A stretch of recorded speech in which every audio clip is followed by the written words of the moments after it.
The morning air felt cold against William's face as he stood outside the red brick building that had become so familiar over the past 6 months. His breath formed small clouds in the chilly October air while he waited for Kate to finish adjusting her scarf. She had wrapped it around her neck 3 times already, a nervous habit he had learned to recognize during their long journey to this moment. Kate's hands shook slightly as she reached for the brass door handle of the adoption agency. They had walked through these same doors dozens of times before, but today felt different. Today was the day they would finally meet the child who would become their daughter. The social worker had called them just 2 days ago with news that still felt like a dream. "We have a little girl," Mrs. Henderson had said over the phone. "Her name is Emma. She's 7 years old, and she's been waiting for the right family for almost 2 years. William remembered how Kate had dropped the phone and covered her face with her hands, overwhelmed by emotions she couldn't put into words. They had been trying to have a child for 5 years, and the doctors had told them it might never happen naturally. Inside the warm building, familiar faces greeted them with knowing smiles. The receptionist, a woman named Dorothy who had seen countless families begin their journeys, gave them an encouraging nod. "Mrs. Henderson is waiting for you in her office," she said softly. "Take all the time you need today." William appreciated her kindness, but his stomach was doing flips that made him feel like a teenager on his first date. The hallway leading to Mrs. Henderson's office was lined with photographs of successful adoptions. Happy families smiled back at them from behind glass frames. William had studied these pictures during previous visits, wondering if someday their own family photo would hang among them. Kate walked beside him quietly, her footsteps barely making a sound on the polished floor. Mrs. Henderson opened her door before they could knock, as if she had been watching for them through the small window. She was a woman in her 50s with gray hair and the warmest smile William had ever seen. Over the months of meetings and interviews, she had become more than their caseworker. She had become their guide through the most important process of their lives. "Good morning," she said, gesturing for them to sit in the comfortable chairs across from her desk. "I know you're both nervous, and that's completely normal. Every parent feels this way when they're about to meet their child for the first time." Her words were meant to comfort them, but William felt his heart beating so fast he worried she might hear it. Kate reached for William's hand and held it tightly. Her palm was damp with perspiration, and he could feel her wedding ring pressing against his fingers. They had bought their rings 6 years ago, promising to support each other through whatever life brought them. Neither of them had imagined that life would bring them to this moment, sitting in an adoption agency, about to become parents to a child they had never met. "Emma is a very special little girl," Mrs. Henderson began, opening a thick folder on her desk. "She loves to draw pictures of animals, especially horses and rabbits. She's been in foster care with the Martinez family for the past 8 months. And they say she's incredibly bright and curious about everything around her." As she spoke, William tried to picture this little girl, wondering what her voice sounded like and what made her laugh. The social worker pulled out a photograph and placed it on the desk where they could both see it. William's breath caught in his throat as he looked at the face of a beautiful little girl with dark brown hair and eyes that seemed to hold wisdom beyond her years. She was smiling in the picture, but there was something cautious about her expression, as if she had learned to be careful about trusting people. Kate picked up the photograph with trembling hands. "She's perfect," she whispered, and William could hear the tears in her voice even though she was trying to stay composed. He leaned closer to get a better look at the picture, and something deep inside his chest seemed to crack open. This was their daughter. This little girl with the serious eyes and careful smile was going to come home with them. "Emma has had a difficult start in life," Mrs. Henderson continued gently. "Her birth parents were unable to care for her, and she's lived in several different homes. She's learned to protect herself by being very observant and sometimes quiet around new people. It might take time for her to trust you completely, and that's okay. The most important thing is patience and consistency." William nodded, understanding that their journey was just beginning. He had read books about adoption and trauma, but sitting here looking at Emma's photograph made everything feel real in a way that reading never could. This wasn't just about wanting to be parents anymore. This was about helping a little girl learn to feel safe and loved after experiencing uncertainty for so long. "When will we meet her?" Kate asked, her voice barely above a whisper. Mrs. Henderson smiled and consulted her calendar. "The Martinez family has agreed to let you visit this afternoon. They live about 30 minutes from here in a quiet neighborhood with lots of trees. Emma knows you're coming, and she's very curious about you both." The rest of the morning passed in a blur of final paperwork and last-minute instructions. Mrs. Henderson gave them tips about how to approach their first meeting, reminding them to let Emma set the pace and not to be disappointed if she seemed shy at first. William tried to focus on her words, but his mind kept drifting to the afternoon ahead. As they prepared to leave the agency, Kate turned to him with tears in her eyes. "What if she doesn't like us?" she asked, voicing the fear that had been growing in both their hearts. William pulled her close and held her tight, breathing in the familiar scent of her shampoo. "She will," he said with more confidence than he felt. "And even if it takes time, we'll wait as long as she needs." They drove home in comfortable silence, both lost in their own thoughts about the afternoon ahead. William found himself thinking about all the things he wanted to share with Emma. All the bedtime stories he hoped to read and the Saturday morning pancakes he dreamed of making. Kate stared out the window at the passing houses, probably imagining Emma's room and wondering what toys would make her smile. Back at their small house, they spent the remaining hours before their visit checking Emma's room one more time. They had painted the walls a soft yellow color and filled the space with books, stuffed animals, and art supplies. Everything was ready for their daughter to come home, but first they had to meet her and begin the delicate process of building trust and love. As the clock moved closer to the appointed time, William and Kate held each other close, knowing that their lives were about to change forever. In just a few hours, they would look into Emma's eyes for the first time and begin their journey as a family of 3. The drive to Emma's foster home felt like the longest 30 minutes of William's life. Kate sat beside him in the passenger seat, nervously adjusting the small gift bag they had brought for Emma. Inside was a soft purple teddy bear and a book about a little girl who finds her forever family. They had spent an hour at the toy store the night before, walking up and down the aisles trying to choose the perfect first gift. William's hands gripped the steering wheel tighter as they turned onto Maple Street. The houses here were older and well-maintained, with large front yards filled with tall oak trees that had turned brilliant shades of orange and red. It was the kind of neighborhood where children rode bicycles on sidewalks and neighbors knew each other's names. He could picture Emma playing in one of these yards, maybe climbing trees or chasing butterflies in the summer. "There it is," Kate said softly, pointing to a blue house with white shutters and a wraparound porch. Number 47 sat in brass numbers beside the front door, and William could see flower boxes under the windows filled with autumn mums. A tire swing hung from a massive oak tree in the front yard, swaying gently in the afternoon breeze. This looked like the kind of home where a child could feel safe and loved. William parked the car across the street and turned off the engine. For a moment, neither of them moved. This was it. Behind that front door was the little girl who would become their daughter, assuming everything went well. The weight of that possibility felt enormous as they sat in the quiet car, watching the house where Emma lived. "I can't stop my hands from shaking," Kate admitted, holding up her trembling fingers. William reached over and took her hands in his, feeling how cold they were despite the warm car. "Mine too," he said honestly. "But this is good shaking, right? This is excitement and hope and all the feelings we've been waiting to have for so long." They gathered their courage and crossed the street together, walking slowly up the brick pathway that led to the front door. William noticed a small garden gnome sitting beside some potted plants and wondered if Emma had helped choose it. Everything about this house seemed to whisper of children and laughter and the kind of family life he and Kate had dreamed about creating. Before they could ring the doorbell, the front door opened to reveal a woman in her 40s with kind brown eyes and flower on her apron. This had to be Mrs. Martinez, Emma's foster mother. "You must be William and Kate," she said with a warm smile. "I'm Maria Martinez. We've been expecting you, and Emma has been watching for your car from the window upstairs." Maria led them into a living room that felt immediately welcoming. The walls were painted a soft green color and covered with children's artwork in colorful frames. A bookshelf in the corner overflowed with picture books and chapter books, and William could see a puzzle half finished on the coffee table. This was clearly a home where children were not just cared for but truly cherished. "Emma is a little nervous," Maria explained as she gestured for them to sit on the comfortable sofa. "She's been talking about you both all week, asking questions about what you look like and whether you have any pets. She's particularly curious about whether you know how to braid hair." Maria's eyes twinkled with affection as she spoke about Emma, and William could tell this foster mother genuinely loved the children in her care. From somewhere upstairs, they could hear the sound of small footsteps pacing back and forth. William imagined Emma walking around her room, maybe looking out the window at their car, trying to work up the courage to come downstairs and meet them. His heart ached, thinking about how nervous she must be feeling, wondering if these strangers would really want to be her family. "She's been carrying around a picture of you both that Mrs. Henderson gave her," Maria continued. "She keeps it in her pocket and takes it out to look at it when she thinks no one is watching. Yesterday she asked me if parents who adopt children love them as much as parents who have babies.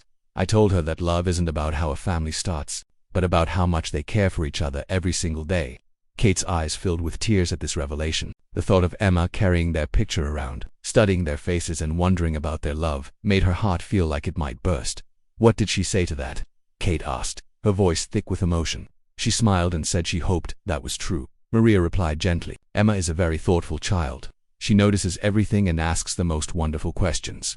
She loves to help in the kitchen and has been insisting on making cookies for your visit all morning. She wanted them to be perfect for you." As if summoned by the mention of cookies, a delicious smell began to drift in from the kitchen. William could detect the warm scents of vanilla and cinnamon, and his stomach reminded him that he had been too nervous to eat lunch. But more than hunger, he felt a deep appreciation for this little girl who had spent her morning baking for them, wanting to make a good impression on the people who might become her parents. "Should I call her down?" Maria asked, glancing toward the staircase. William and Kate exchanged glances, both feeling their hearts speed up at the prospect of finally meeting Emma face to face. "Maybe give us just another minute," William said, surprised by how hoarse his voice sounded. Maria nodded understandingly and excused herself to check on the cookies, leaving William and Kate alone in the living room. Kate reached for William's hand again, and they sat together in the quiet house, listening to the sounds of Emma moving around upstairs and Maria humming in the kitchen. This felt like the most important moment of their entire lives. "What if we say the wrong thing?" Kate whispered, voicing the worry that had been plaguing them both. William looked around the room at all the evidence of children who had been loved and cared for in this house. "I think we just need to be ourselves," he said. "Mrs. Henderson said Emma needs patience and consistency. We can give her both of those things." The footsteps upstairs had stopped, and William wondered if Emma was standing at the top of the stairs, listening to their voices and trying to decide whether to come down. He wanted to call out to her, to tell her they were friendly and safe and already loved her before they had even met her. But he knew this had to happen at her own pace. Maria returned from the kitchen, carrying a plate of chocolate chip cookies that was still warm from the oven. "She made these especially for you," she said, setting the plate on the coffee table. "She must have asked me 20 times if I thought you would like them." The cookies were slightly lopsided and different sizes, clearly made by small hands, but they looked absolutely perfect to William. "Emma," Maria called gently toward the stairs. "Your visitors are here, and they would love to meet you. The cookies smell wonderful." There was a long pause, and then they heard the soft sound of feet coming slowly down the wooden stairs. William's heart began to pound so hard he was sure everyone in the room could hear it. A small figure appeared at the bottom of the staircase, partially hidden behind the banister. William caught a glimpse of dark hair and big brown eyes peering at them cautiously. This was Emma. This was their daughter, and she was looking at them with the same mixture of hope and uncertainty that they were feeling themselves. Emma stepped out from behind the banister slowly, like a small deer emerging from the forest. She wore a yellow dress with tiny flowers on it and white sneakers that looked freshly cleaned. Her dark brown hair was pulled back in 2 neat braids, tied with matching yellow ribbons, and William could tell that someone had taken extra care to make her look special for this meeting. She clutched something small in her left hand, and as she moved closer, William could see it was the photograph that Maria had mentioned. Their own faces smiled back at them from the crumpled picture that Emma had obviously been carrying around and looking at many times. The sight of their worn photograph in her tiny fingers made Kate's breath catch in her throat. "Hello, Emma," Kate said softly, her voice as gentle as she could make it. "We're so happy to meet you." She didn't move from her spot on the sofa, letting Emma decide how close she wanted to come. The little girl stopped about 6 feet away from them, studying their faces carefully and comparing them to the photograph in her hand. Emma's brown eyes were enormous in her small face, and they held an intelligence that seemed far beyond her. 7 years, William could see her taking in every detail about them, from Kate's nervous smile to his own carefully combed hair. She was clearly a child who had learned to be cautious, to observe before trusting, and William respected her need to feel safe. "You look just like your picture," Emma said finally, her voice barely above a whisper. "But you're bigger than I thought you would be." This innocent observation made William smile, and he saw Emma's shoulders relax slightly when she noticed. He wasn't scary or stern like she might have worried he would be. Kate leaned forward just a little. "You're even more beautiful than your picture," she said honestly, "and Maria told us you made cookies for us. That was so thoughtful." Emma's face brightened at the mention of her baking project, and she glanced over at the plate of slightly lopsided cookies sitting on the coffee table. "I made them myself," Emma said with a hint of pride creeping into her voice. "Well, Maria helped me measure the flour because I'm not tall enough to reach the measuring cups on the high shelf, but I mixed everything and rolled them into balls, and watched them in the oven so they wouldn't burn." Her words came faster as she talked about something she felt confident about. William could see Emma starting to warm up as she talked about her cookies. "They smell absolutely delicious," he said. "I was too nervous to eat lunch today, so I'm really hoping you'll share one with me." Emma looked surprised that this grown man would admit to being nervous, and William saw her tilt her head slightly as she considered this information. "You were nervous too?" Emma asked, taking a small step closer to them. "I've been nervous all day. I changed my dress 3 times because I couldn't decide which one looked the nicest." This admission made Kate smile, and she felt a connection forming with this thoughtful little girl who wanted to make a good impression just as much as they did. "I think you chose the perfect dress," Kate told her. "Yellow is one of my favorite colors, and those flowers are so pretty." Emma looked down at her dress and smoothed the skirt with her free hand, still holding tight to their photograph with the other. William noticed she hadn't let go of their picture since she came downstairs. Maria appeared in the doorway between the living room and kitchen, clearly keeping a watchful eye on the meeting while trying to give them space. "Emma, why don't you show William and Kate your artwork?" she suggested gently. You've been working on some beautiful drawings this week. Emma's eyes lit up at this suggestion, and she looked back and forth between William and Kate, as if trying to decide whether they would really be interested in seeing her drawings. Would you like to see them? She asked shyly. I drew a picture of what I think our house might look like if you decide you want me to be your daughter. The simple honesty of her words hit William like a physical blow to his chest. This little girl had been drawing pictures of their life together, imagining what it would be like to have a forever family, while he and Kate had been doing the exact same thing from their end. We would love to see your drawings, he managed to say past the lump in his throat. Emma disappeared up the stairs quickly, her footsteps pattering across the floor above them as she gathered her artwork. Kate reached for William's hand again, and they sat in amazed silence, processing what had just happened. Emma had asked if they wanted her to be their daughter, as if the decision wasn't already made in their hearts the moment they saw her photograph. She's perfect, Kate whispered to William. Did you see how carefully she was watching us, and the way she talked about the cookies? She's been trying so hard to make everything nice for us. William nodded, feeling overwhelmed by how much he already cared about this little girl he had just met 5 minutes ago. Emma returned, carrying a folder full of papers, and this time she came all the way over to the sofa where they were sitting. She placed the folder on the coffee table and opened it carefully, revealing a stack of colorful drawings.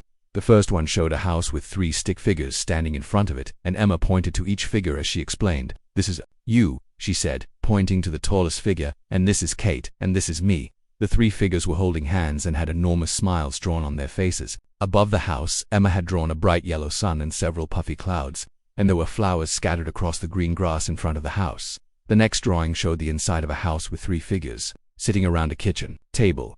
This is us eating breakfast together, Emma explained. I drew pancakes because Maria makes pancakes on Saturday mornings, and I thought maybe you might like pancakes too. William could see that she had drawn a stack of pancakes on each plate, and even added a bottle that was clearly meant to be syrup.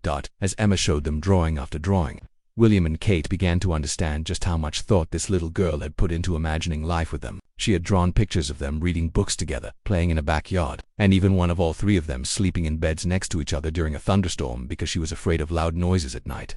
These are the most wonderful drawings I've ever seen, Kate said honestly, and Emma beamed with pride. You're a very talented artist. Did you think of all these ideas yourself? Emma nodded eagerly, her shyness beginning to fade as she realized that William and Kate were genuinely interested in what she had to say. I think about having a family every day, Emma said simply. Maria says that someday the right parents will come along who will love me forever and ever. She said you might be those parents, but that we all need to get to know each other first to make sure we're a good match. William felt his eyes fill with tears at her innocent explanation of the adoption process.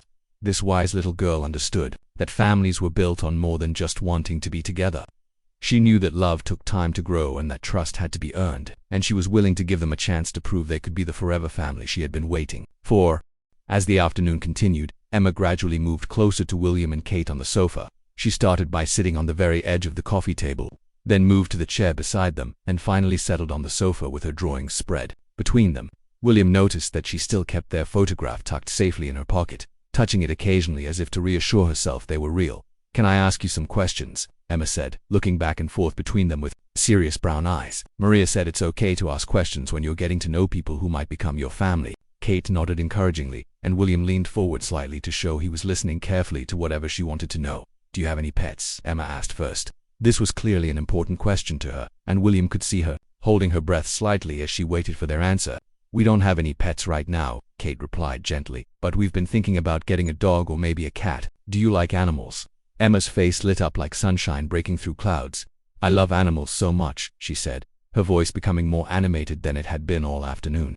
Maria has a cat named Whiskers, and he sleeps on my bed sometimes. When I have bad dreams, he purrs really loud and it makes me feel better. She paused and looked at them hopefully. If I came to live with you, could we maybe get a pet together? William felt his heart melt at the careful way she phrased her question. She didn't assume she would be coming to live with them, but she was brave enough to ask about the possibility. I think that would be wonderful, he said. We could visit the animal shelter together and find a pet that all 3 of us fall in love with. What kind of animal do you think you'd like best? Maybe a dog that's not too big but not too small, Emma said thoughtfully. And maybe orange like the color of leaves in fall. I saw a dog like that at the park once, and the little girl who owned him said his name was Rusty and he knew how to shake hands and roll over. She demonstrated a handshake with an invisible dog, making William and Kate both smile. What about school? Kate asked gently. Do you like going to school? Emma's expression became more serious, and she fidgeted with the hem of her yellow dress. School is okay, she said carefully. Sometimes it's hard because we move around a lot, and I have to start at new schools and make new friends. The kids always want to know why I don't live with my real parents. William's chest tightened at her honesty. He could imagine how difficult it must be for a 7-year-old to constantly explain her situation to curious classmates. That sounds really hard, he said softly. If you came to live with us, you wouldn't have to change schools anymore. You could stay in one place and make friends who would get to know you really well. Emma looked up at him with wide eyes. Really, I could stay at the same school until I grow up. The hope in her voice was so pure that William had to clear his throat before he could answer. Really, he promised. We live in a house with a good school just 3 blocks away. You could walk there every morning or ride your bike when you get older. I don't know how to ride a bike yet, Emma admitted quietly. I never stayed anywhere long enough for someone to teach me. Kate's heart broke a little at this confession. She imagined all the normal childhood experiences that Emma had missed because of her unstable living situation. That's okay, Kate said warmly. Learning to ride a bike is something families do together. William is really good at teaching people things, and I'm excellent at putting bandages on scraped knees if you fall down while you're learning. Emma giggled at this, and the sound was like music to their ears. Maria appeared in the doorway again, carrying glasses of milk and napkins for the cookies. How is everyone doing? She asked with a knowing smile. Emma looked up at her foster mother with excitement dancing in her eyes. They said we could get a dog together, she announced. An orange one named maybe Rusty or something like that. That sounds wonderful, Maria said, setting down the milk and settling into a nearby chair. Emma loves to plan things, she explained to William and Kate. She's been making lists of everything she wants to do with her forever family. Would you like to tell them about your list, sweetheart? Emma nodded eagerly and jumped up to retrieve a small notebook from the bookshelf. The cover was decorated with stickers of horses and rainbows, and William could see that many pages had been filled with her careful 7-year-old handwriting. I made lists of all the things I want to do when I have a real family, she explained. She opened the first page and began to read in her serious little voice. Learn to ride a bike, get a pet, have a birthday party with a cake, learn to braid friendship bracelets, go camping and see stars, have a mom braid my hair, have a dad teach me to throw a baseball, read chapter books together before bed. Her list continued for several more items, each one a simple childhood experience that most kids took for granted. William found himself fighting back tears as Emma read her carefully compiled wishes. These weren't extravagant dreams or expensive toys, they were the basic experiences of a loved child, the building blocks of a happy childhood that Emma had been observing from the outside and hoping to someday experience herself. Those all sound like wonderful things to do together, Kate said when Emma finished reading. I actually know how to braid friendship bracelets, and William is really good at throwing baseballs. We both love to read, and we have lots of chapter books at our house already. Emma's eyes grew wide with excitement at each item Kate mentioned. You do? Emma asked, looking back and forth between them. You really know how to do those things. When they both nodded, she clutched her notebook to her chest and did a little bounce in her seat. This is the best day ever, she declared, with the pure joy that only children can express so freely. The afternoon sun had shifted, casting golden light through the living room windows. Emma had completely relaxed now, chattering about her favorite books and asking more questions about their house and their lives. She wanted to know if they had a backyard where she could plant flowers, if they liked to make cookies together, and whether they thought 7 was too old to still sleep with a stuffed animal sometimes. 7 is definitely not too old for stuffed animals, William assured her. I had a stuffed bear until I was much older than 7. Emma looked relieved and confessed that she had a stuffed rabbit named Coco that she took everywhere with her. She ran upstairs quickly and returned with a well-loved gray rabbit with floppy ears and a missing button eye. This is Coco, she said, holding the rabbit out for them to meet. He's been with me for 3 years, ever since I was 4. He's a very good listener, and he never gets scared during thunderstorms. Kate gently shook one of Coco's paws, treating the introduction with the seriousness that Emma clearly felt it deserved. As the afternoon wore on, William and Kate began to see the real Emma emerging from behind her initial shyness. She was funny, and curious, and incredibly sweet. She asked thoughtful questions and gave careful consideration to their answers.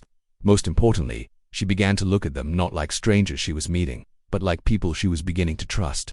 The golden afternoon light was beginning to fade when Maria gently suggested they move to the kitchen for dinner.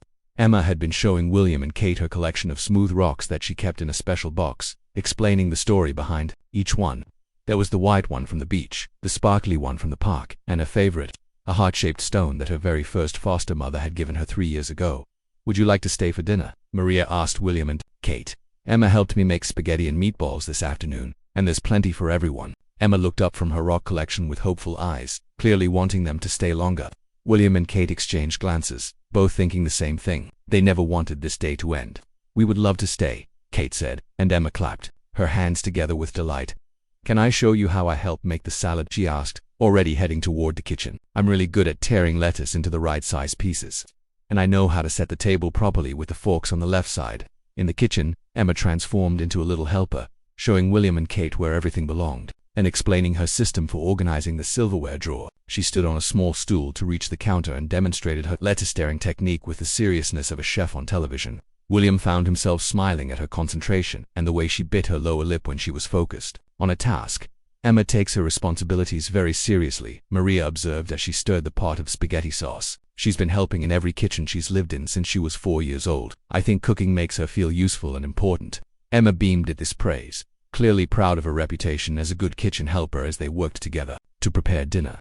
William noticed how naturally Emma seemed to fit between him and Kate. She asked Kate to help her reach the salad bowl on the high shelf, and she showed William the proper way to fold napkins so they would look fancy on the table. It felt surprisingly comfortable, as if they had been cooking together as a family for years instead of hours. "Can I tell you a secret?" Emma whispered to Kate as they arranged the salad in a large wooden bowl. Kate leaned down so Emma could whisper in her ear. "I've been practicing saying your name and William's name every night before I go to sleep, just in case you decided you wanted to be my parents. I wanted to make sure I could say them perfectly." Kate's eyes filled with tears at this sweet confession. The image of Emma lying in bed practicing their names, hoping they would become her family, was almost too much for her heart to handle. "That's the most wonderful secret anyone has ever told me," Kate whispered back. "And you say our names perfectly." William was setting the table when Emma approached him with a serious expression. "William," she said carefully, as if testing how his name felt in her mouth, "if you and Kate decide you want me to be your daughter, what would I call you? Would I call you Dad right away, or would that take some time?" Her question was so honest and vulnerable that William had to sit down in one of the kitchen chairs. "That's a really good question, Emma," he said gently. "I think you should call us whatever feels right to you. If you want to call us William and Kate for a while until calling us Mom and Dad feels comfortable, that would be perfectly okay. The most important thing is that you feel safe and happy." Emma nodded thoughtfully, clearly filing this information away for future consideration. Dinner around Maria's kitchen table felt like the most natural thing in the world. Emma sat between William and Kate, chattering about her day at school and asking more questions about their house and their lives. She wanted to know if they had a big kitchen like Maria's, whether they liked to play board games, and if they knew any good bedtime stories. "We have lots of books," Kate told her, "and William tells the most amazing made-up stories about brave princesses and talking animals." Emma's eyes lit up with interest. "Could you tell me one of those stories sometime?" she asked William hopefully. "I love stories about brave princesses, especially ones who rescue themselves instead of waiting for someone else to save them." William smiled at her request and her very modern view of fairy tales. "I would love to tell you stories," he said. "I have one about a princess who saves a whole kingdom with her kindness and her ability to talk to horses. Would you like to hear that one?" Emma nodded eagerly, hanging on his every word as he began to weave a tale just for her, as William told his story. Kate watched Emma's face transform with wonder and excitement. She asked questions about the princess and made suggestions about what should happen next. It was clear that she loved stories and had a vivid imagination of her own. Kate could already picture bedtime routines filled with books and made-up tales, and her heart felt like it might overflow with happiness. After dinner, Emma insisted on showing them her bedroom upstairs. It was a small room with yellow walls and white furniture, clearly decorated with care to make any child feel welcome. Emma's few possessions were arranged neatly on the dresser and bookshelf. There were some books, a jewelry box with a ballerina that spun when you opened it, and several more drawings she had made. "This isn't really my room," Emma explained as they looked around. "It's just where I sleep while I'm staying with Maria. But someday I'll have my own real room in my forever house, and I can decorate it however I want." She showed them a magazine picture she had torn out and taped to the wall, showing a bedroom with purple walls and white furniture. "Purple is my very favorite color," she confided. "Well, purple and yellow and sometimes pink. Do you think those colors would look good together in a bedroom?" Kate assured her that those would make a beautiful combination, and Emma smiled with satisfaction at having her decorating ideas approved. As the evening grew later, it became clear that their wonderful day was coming to an end. Emma seemed to sense this too, and she became quieter, more serious. Finally, she looked up at William and Kate with her big brown eyes and asked the question that had been building all day. "Do you think you might want me to be your daughter?" she asked in a small voice. "I know you have to think about it and talk to Mrs. Henderson and do more paperwork, but do you think maybe you might want to keep me?" Her vulnerability in that moment was heartbreaking and beautiful at the same time. William knelt down so he was at Emma's eye level. "Emma," he said gently, "we knew we wanted you to be our daughter before we even met you today. Spending this afternoon with you has just made us even more certain. You're smart and kind and funny and creative, and we would be honored to be your parents." Kate knelt down beside William, and they were both looking directly into Emma's eyes. "We love you already," Kate said simply, "and we want very much to take you home with us, and be your forever family, if that's what you want to." Emma looked back and forth between their faces, searching for any sign that they might not mean what they were saying. When she seemed satisfied that they were telling the truth, she threw her arms around both of them in a hug that felt like coming home. "I want that more than anything in the whole world," she whispered against their shoulders. "I want to be your daughter and live in your house and learn to ride bikes and get an orange dog and call you mom and dad when it feels right." In that moment, sitting on the floor of Emma's temporary bedroom, William and Kate felt their family click into place. They were no longer a couple hoping to become parents. They were Emma's mom and dad, and she was their daughter, and their real life together was about to begin.